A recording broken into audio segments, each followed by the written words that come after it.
బర్డ్కి harness వేయడం అనేది మనము చిన్నప్పటి నుంచే దానికి అలవాటు చేయాలి. అంటే వింగ్స్ వస్తున్నాయి, ఇంక ఎగిరే స్టేజ్ వస్తుంది అన్నప్పుడు అప్పటి నుంచే చిన్నప్పటి నుంచే దానికి హార్నెస్ అనేది అలవాటు చేయడం నేర్పిస్తూ ఉంటే ఇలా చక్కగా వేసుకుంటుందండి. చాలామంది ఏం చేస్తున్నారంటే అది ఫ్లై చేసే స్టేజ్లో, అది మొత్తం తెలిసి ఫ్లై చేసే స్టేజ్లో హార్నెస్ దాని దగ్గరికి తీసుకెళ్తే అది ఆగదు, భయపడి పారిపోతూ ఉంటుంది. అట్లా భయపడడం వల్ల మళ్ళీ ఇంకోసారి మన దగ్గరికి రావడానికి కూడా డౌట్ తీసుకుంటుంది. అందుకోసమే చిన్నప్పటి నుంచే హార్నెస్ ట్రైనింగ్ అనేది దానికి అలవాటు చేస్తూ ఉండాలి మెల్లిమెల్లిగా. ఇది చూడండి ఎంత చక్కగా కూర్చొని హార్నెస్ వేయించుకుంటుందో.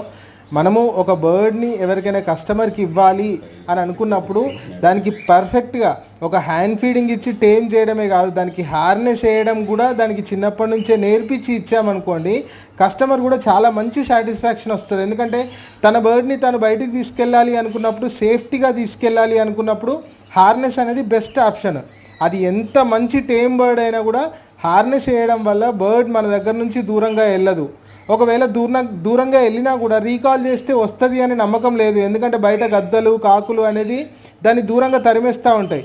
అందుకోసమే ఫస్ట్ నుంచే హార్నెస్ అనేది మేము కాక్టైల్ బర్డ్స్కైనా కూడా హార్నెస్ అలవాటు చేస్తాము, హార్నెస్ అలవాటు చేసే ఇస్తాము. ఓకేనా? చూడండి ఎంత చక్కగా వేయించుకుంటుందో.